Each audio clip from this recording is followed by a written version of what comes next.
아름다운 세상, 아름다운 사람. 이 시간에는 우리가 사는 세상을 아름답게 만들어주시는 분들과 이야기 나누는 아름다운 토크 시간인데요. 오늘은 세상의 문화 콘텐츠를 살리고 연결해주고 또 공감하고 그런 것을 통해서 세상을 아름답게 만들어주시는 일을 하고 계시는 분입니다. 문화공작소 이사로 섬기고 계시는 유명한 목사님 함께 하십니다. 안녕하세요. 네, 안녕하세요. 제가 지난 2주 동안 예식해 주신 거를 좀 요약을 먼저 할게요. 네. 모태신앙이셨고, 네, 그렇죠. 맞습니다. 하지만 마음에 저항 정신이 있다가 군대 가서 하나님 만나게 됐고, 네. 그러고 나서 뭐 할 수 있을까 하다가 이제 신대원을 가시게 되셨고, 그런 상황 속에서 목회 쪽으로 가나 했는데 그러다가 아는 형님이 네. 어떻게 하다 보니까 좀 다른 방식, 문화적 방식으로 사람들의 마음을 들여다보고 또 어쩌면 가능하다면 신앙으로 연결할 수 있는 그런 일들을 소소하게 시작하셨어요. 네. 그러다가 그 형님이 회사 해보자 그래서. 네. 그래서 회사를 시작하셨고 지역의 축제의 한 부분을 담당하시는 것부터 이제 시작을 하셔가지고 네. 여기까지 오셨어요. 네. 그러면 이제 제가 궁금한 게 네. 지역 축제 담당하시는 것도 하실 거고 네. 또 뭐 하세요 이제? 이제는 문화기획 컨텐츠를 통해서 네.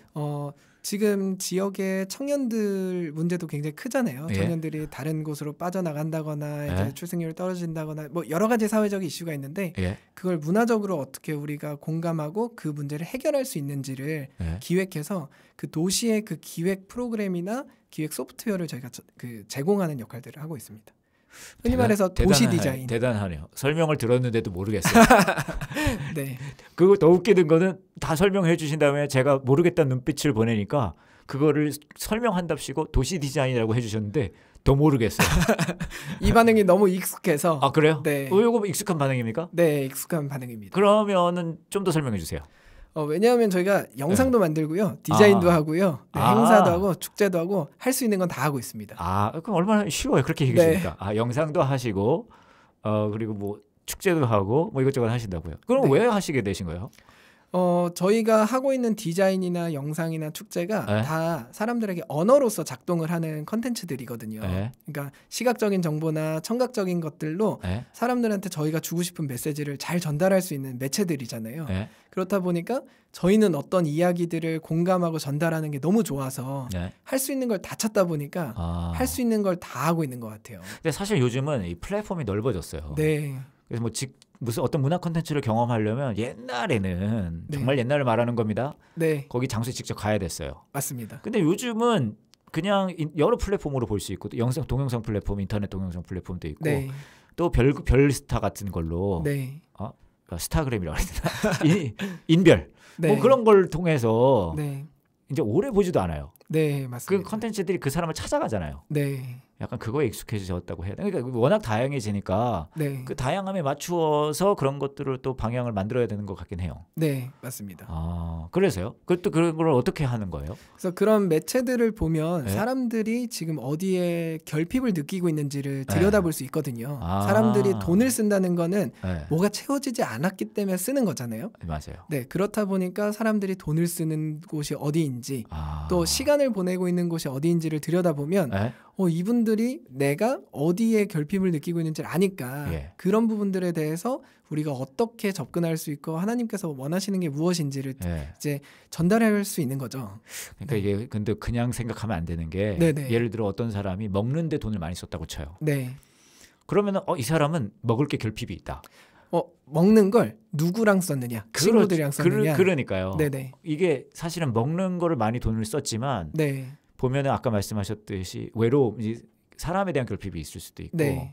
예를 들면 혹은 뭐 이렇게 좋은 인테리어나 공간 경험에 맞아요. 결핍이 있을 수도 그런 있죠. 인별 감성이라고 하죠. 네네, 맞습니다. 그런 거에 대한 결핍일 수도 있는 거잖아요. 네, 그러니까 맞습니다. 그거를 또 살펴보는 시각이 필요한 것 같아요. 네, 하다 보니까 계속해서 발전은 하는 것 같아요. 그 맥이 있거든요. 예. 이 시대적인 흐름에 따라서 사람들이 결핍을 느끼는 게 꼭 예. 내가 결핍이 있어서 느끼는 게 아니라 이 미디어를 통해서 영향받는 것도 있고 사회적인 전체적인 분위기 안에서 결핍이 생기는 경우들도 있어서 네. 이 사회 구조 때문에 생기는 결핍도 있고요. 예. 네, 그래서 그런 문화적인 흐름을 읽는 게 재밌는 것 같아요. 문맥적인 걸 읽어내야 된다는 거잖아요. 네, 맞습니다. 근데 그걸 읽어냈다고 치고 네, 그러면 거기에 맞춰서 뭐 영상도 만들고 네, 그다음에 뭐 디자인도 하고 네. 뭔 디자인을 하는 거예요? 뭐 인쇄물 디자인일 수도 있고 웹 디자인일 수도 있고 네, 그런 거죠. 그리고 축제 같은 것도 네. 지역 축제 같은 것도 네, 하시고요. 또 뭐 맞습니다. 하신다고 그랬죠? 콘서트 같은 것도 하시고. 네, 문화예술 기획, 전시, 네. 공연 이런 거 다 하고 있습니다. 네, 이 다 한다는 거는 네, 다재다능하거나 네, 아니면은 뭘 어떻게 해야 될지 모르거나 네. 그런 거거든요, 사실. 결국에는 저희는 소비자분들께서 원하시는 대로 맞춤형으로 하다 보니까 다 하고 있는 것 같아요. 아, 네.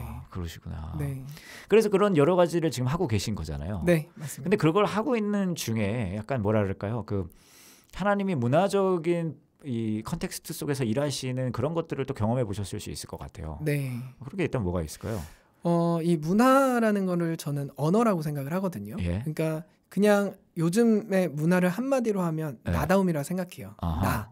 그런데 저희가 그동안 경험해왔던 사회 문화나 사회 네. 조직이나 특히 교회 문화도 마찬가지로 예. 나보다는 조직과 공동체가 더 집중되었었잖아요. 그렇죠. 네, 나를 표현하는 게 그러니까 익숙하지 않고 네네. 전체적인 것을 자꾸 읽어내고 싶어하는 네. 개인의 욕망이 더 있었죠. 네. 뭐 쉽게 말하면 조직을 위해서 개인이 그 안에서 어떻게 기능할 것인가를 고민해 왔던 것들이 네. 이제 전반적인 문화였으니까. 예. 근데 지금은 많은 분들이 이 문화적 갈등이 오는 게 네. 이제 많은 사람들이 이 조직보다 내가 이 조직 안에서 어떻게 내 정체성을 발현할 것인가를 고민하는 시대가 된다는 거죠. 점점. 아, 예. 이거를 이제 핵개인화 시대가 된다라고도 이야기를 하시던데 네. 네, 결국에는 조직보다는 개인이 예. 중요해진다. 네. 그래서 어떤 분들은 이게 너무 이기적인 거 아니냐 이렇게 네. 하는데 저는 결국에 자기다움을 찾아가는 게 하나님께서 원하시는 방향이지 않을까라는 생각을 하고 있습니다. 자기다움을 찾아가는 거. 네, 맞습니다.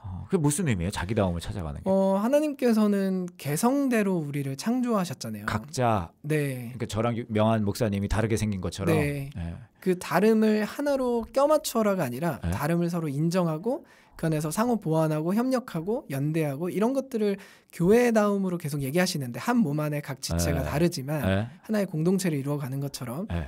근데 그게 사실 쉽지 않잖아요. 그 교회가 가장 약한 부분이에요. 네, 교회뿐만 아니라 뭐 누구든 그렇긴 네, 한데 누구든 그렇죠. 특히 네, 교회라는 조직 안에서는 네. 공동체 안에서는 그게 쉽지 않아요. 네. 왜냐하면 깃발을 일단 좋은 방향이라고 생각하는 곳을 가야 되는 목적이 있기 때문에 네, 맞아요. 그 안에서 그 목적을 좀 효과적으로 이룰 수 있는 이런 조직도 필요하고 줄 딱 서서 네, 딱 같은 모습으로 네. 딱 가자.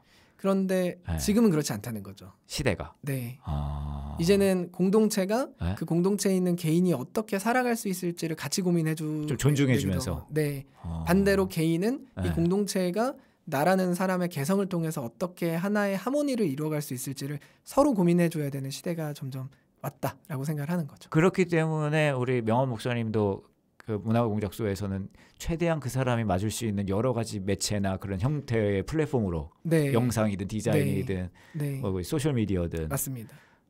그 최대한 그렇게 해야 그 존중되어지니까. 네. 근데 어려운 건 네. 존중을 받는 만큼 거기에 네. 대한 책임과 희생도 또 각자에게 존재하잖아요. 네. 그래서 그 안에서의 갈등은 여전히 존재하지만 네. 그래서 큰 방향은 개인이 어떻게 모여서 하나의 나다운다. 어벤져스 아, 네, 세계관을 만들 거냐. 각자 다르지만 네네 맞습니다. 어떻게 또 전체적인 거에 가장 내가 나다울 때 전체에 또 기여할 수 있으니까요. 네 맞습니다. 야, 근데 그거 다른 사람 그렇게 하는 거 돕는 것도 어렵지만 지금 계신 회사에서 네 그 구성원들 그렇게 되게 하기는 것도 되게 어려울 것 같은데요. 너무 어렵습니다. 네. 아니 개성을 다 존중하는 것도 중요하지만 네. 또 아까 말씀하셨듯이 자신의 네. 책임이나 역할도 해줘야 되는 거고 그 얘기를 안 할 수도 없을 거고. 네. 그래서 요즘은 네. 브랜드들도 네. 그 브랜드가 색깔을 분명하게 내고 그 브랜드에 들어오려는 사람이 거기에 네. 맞는 방향이냐를 고민해서 개인이 신청을 하게 되거든요. 아하. 그러니까 회사를 들어가려고 하더라도 네. 회사의 색깔이 분명하고 네. 그 색깔에 맞는 분들이 이제 또 신청을 하시는 경우들이 많기 때문에 네. 색깔을 점점 내는 브랜드들이 많아지고 있죠. 네. 하여튼 음악사님이 말씀해 주시는 것 중에서는 우리가 생각해 볼 만한 지점들이 꽤 많이 있는 것 같아요. 지금까지 이제 얼마나 되신 거예요? 이 문화공작소? 지금 6년 정도 된 것 같습니다. 6년 정도 됐어요. 네. 그 6년 동안 또 여러 가지 흥미로운 경험들을 하셨을 것 같은데 또 기억에 네. 남는 일들이 있으실 것 같아요. 그거는 네. 다음 주에 알겠습니다. 저희가 시간이 다 됐기 때문에 네. 다음 주에 오셔서 그런 얘기 좀 해주시면 좋을 것 같습니다. 네. 감사합니다. 네, 지금까지 문화공작소 이사로 섬기고 계시는 유명한 목사님과 함께 이야기 나눴습니다. 고맙습니다. 네. 감사합니다.